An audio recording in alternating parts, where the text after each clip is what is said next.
When the Patriots have the football, what are we watching for here? Tom Brady, of course, led another epic comeback, multiple comebacks against the Kansas City Chiefs in the AFC Championship. Everybody's talking about the run game because they ran the ball a lot, but let's be serious here. Brady's thrown the ball about 90 times the first two games. It's still going to come down to the Patriots' ability to throw the ball, move the ball through the air. Yes, I do think it will be, and I think a similar game plan would work against the Rams. Underneath passing, targeting these linebackers in coverage. They're underneath defenders. That's where they've been, in my opinion, the weakest this season. They're cornerbacks now with the keep to lead back.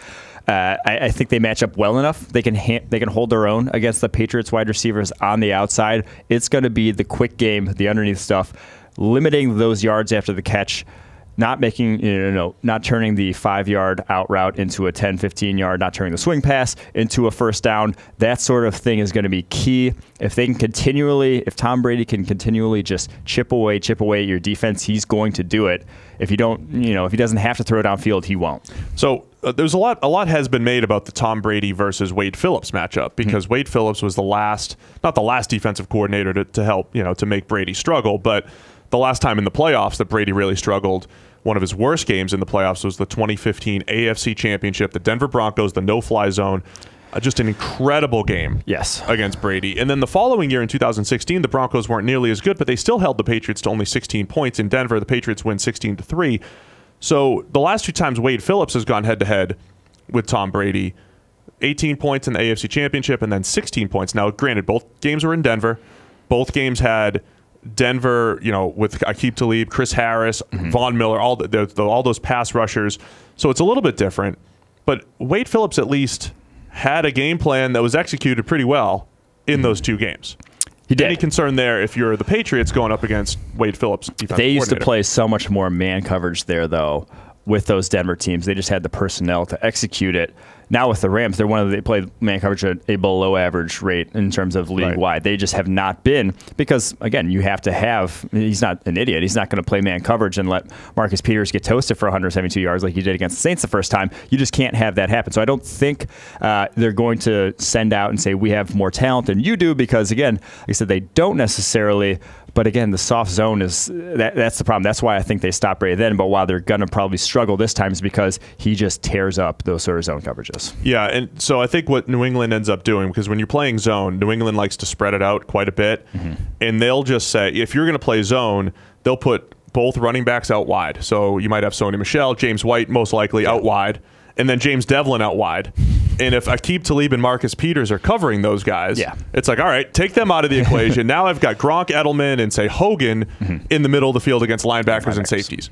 Now, if you do get a linebacker out there in James White, then you say, okay, you've got your slants, you have your slants and goes, James White against the linebacker. So that's essentially how the Patriots do it, right, to dictate matchups. I think this is a game where they go empty quite a bit in the pass game just to get that man zone read, to get that man zone tell, and then they attack the middle of the field if the Rams continue to play zone. Yes, I believe so as well. And I think they will go a lot of heavier formations because I do think that's where you want to attack. Bill Belichick does a fantastic job of taking away the other team's best player. We've seen it with J.J. Watt in the past. Aaron Donald and Ndamukong Suh are basically all the Rams have up front. Now Dante Fowler had a good game this past week, but he, as a run defender, is very weak. The edges of that defense are very weak in run defense. I think you're going to see them line it up and try to pound in the running game, whereas the passing game stuff, the swing pass, those sort of things, I see there as well. Yeah, so 21 personnel when you have two running backs, one of which a fullback. The Patriots use a fullback more than anyone. So they do have a couple options, as far as how they attack the Rams. Coming into the season, the big question on the Rams' defense was what you just said, Aaron Donald and Ndamukong Suh, but who rushes off the edge? Do they have the worst edge rush situation in the NFL? It's one of the worst, despite Fowler making a couple plays, right? And Ebukam making a couple plays here and there. And then the inside linebackers with guys like Mark Barron, who is essentially a safety playing inside linebacker.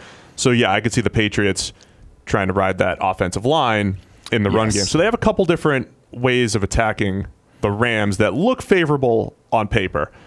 The big question, I think, for the Patriots offense is what do you do with Aaron Donald, though, besides running at him maybe. Even though he's a great run defender, you'd rather pick your poison and run at him rather than, trust him. Let him rush the passer after you, right? He's faced a ridiculous number of double teams. Still had over 100 pressures this year. Absolutely incredible season for Aaron Donald. So how can they even slow him down with guys like Joe Thuney and Shaq Mason at guard? I think the play action game is going to be huge for them because, one, this is one of the stats to know that I'll just drop on you right now. The Rams actually have the highest passer rating allowed against play action this season. They have actually been the worst pass defense against play action. And everyone loves to talk about the Rams play action game on offensively, how Jared Goff leads the league. Tom Brady's actually been 5th this season in terms of play action. You look at the last Super Bowl, they used play action a ton against the Eagles. He had almost half of his yards last season came off of play action in that Super Bowl. 135.3 passer rating allowed by the Rams defense against play action. They just have been a liability facing that. So I do think that is how you slow down Aaron Donald. Make him play his run responsibilities first, because all week they're probably going to be pounding into him. Got to play the run after what the Patriots have done the last, in the divisional round in the championship game. This, to me, is the matchup that I'm going to be looking for, because if you can't stop the play-action game, they're going to be in trouble. And when Brady runs play-action, he's always looking to attack the middle of the field, those over routes. So this is where maybe Gronk, if this is his last game, he goes out with the 7, 8, 9 catches, because that is where they're looking for him. Gronk behind the defense, Edelman behind the defense. Those are kind of the key plays when New England runs play-action. I will say this about the Rams secondary, though. They created this dream team in the offseason, right, Mike? I mean, that's what it looked like on paper. They are all in. Yeah, they're all in. It looked like they won free agency, and historically the teams that win free agency or win the offseason award that's not the draft, you're like, oh, this will never work out. Well, the thing is, the Marcus Peters did not work out. Ndamukong Suh has not quite been a Ndamukong Suh, so it hasn't necessarily worked out. They were just so dang good prior to this. They were. But Aqib Talib is huge for that defense. Talib is the biggest addition. When he's on the field, passer rating as a team is about 40 points different so far. So Aqib Talib's huge. I don't know if he's huge in this game, because the Patriots are good at not necessarily attacking really good corners. Like, they don't need to attack Aqib Talib. But he's really good.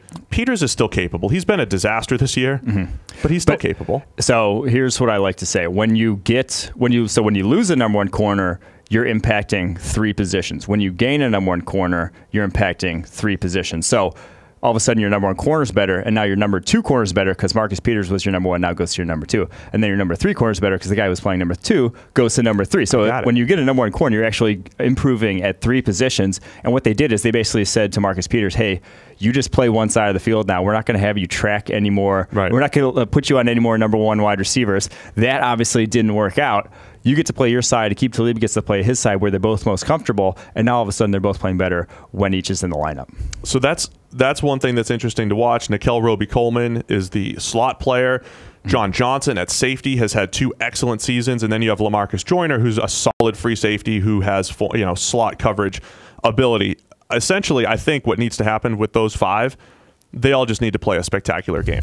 Yes, I mean that's pretty much what it is. They all have to play. But again, I'm not even sure that is enough, because they will target these linebackers. They will target over the middle. I'm not sure. I think it's more the safeties. So Corey Littleton, Roby-Coleman, Mark Barron. Yes, those are the guys that need to play out of their minds. They're both athletic, but they're just not. The playmakers. They're not. They're the liability of the defense at the moment. And the Saints did a really good job. Every time they saw man coverage, they had Alvin Kamara lined up on those linebackers, on Corey Littleton or Barron. If they had that, leverage advantage, let him run some option routes. So you could easily see the Patriots doing that type of stuff with James White. I assume New England's going to mix in some screens to try to slow down Donald and Suh up the middle. So we'll see. Nothing crazy, I think, from a New England game plan standpoint. The usual short pass game to open up. Yeah, end around in the fourth. And some pop. One-trick play. Oh, in the fourth quarter, always an end around. I mean, if there's a prop bet for a New England fourth quarter end around, I mean, that's money. In one-trick play. Or one, really good trick play. If Tom Brady drops. Hey-o. Tom. Too soon? Tom, you can't drop the ball. He threw the ball well in the game. You just can't drop it. Yeah. Here's the trick play. I dropped that nugget, right, that I had told you about the fact that they ran that play. Okay, so if you haven't heard, that the drop, the end Brady's drop in the end zone. I mean, in the Super Bowl against the Eagles. They ran that play twice in practice leading up to the Super Bowl. Apparently, via my source, both times he dropped it in practice also. Really? So he dropped it twice in practice, then they ran the game and dropped it in the game as well. Source dropping. So he's 0 for 3, and then he caught one this year. Yeah. But he caught it in 2015 fell, against the Eagles, and he caught it this year for 6 yards. Really important play. I lost my train of thought. I had something else to say about what was happening here. That was a good breakdown of the Pats offense, though. Yeah. Let's flip sides. And then, hold on, real quick. What are you going to do? Tom Brady, fourth quarter. If he's got a comeback situation. What are we about to do? Tony Romo, I don't know. Tony Romo's going to go nuts. He's going to, Tommy's got the ball. And, the game's on the line. He's going for number 6, Jim. What's he going to do? How many plays is he going to predict, Steve? Is that a prop bet? That is. 17 plays he predicts right. Okay. That's a lot of plays. I don't think he even came close to that last game. It was probably like 5 or 6. Yeah. They were great. Like, here's Gronk. Gronk's out wide. Watch, they're going to throw to him. Oh, good job. Good job, Tony. Now, Tony does a good job. He brings a lot of emotion to the table. Okay, so there's a good matchup there. Patriots offense against the Rams defense. Really interested to see what Wade Phillips does, if they throw any wrinkles. Bill Belichick said this year, hey, he's been running the same scheme for 30 years. This wasn't a knock on Wade Phillips. He was just like, hey, 30 years, this is what he does. Yeah. We know what he's going to do. So that'll be a good matchup.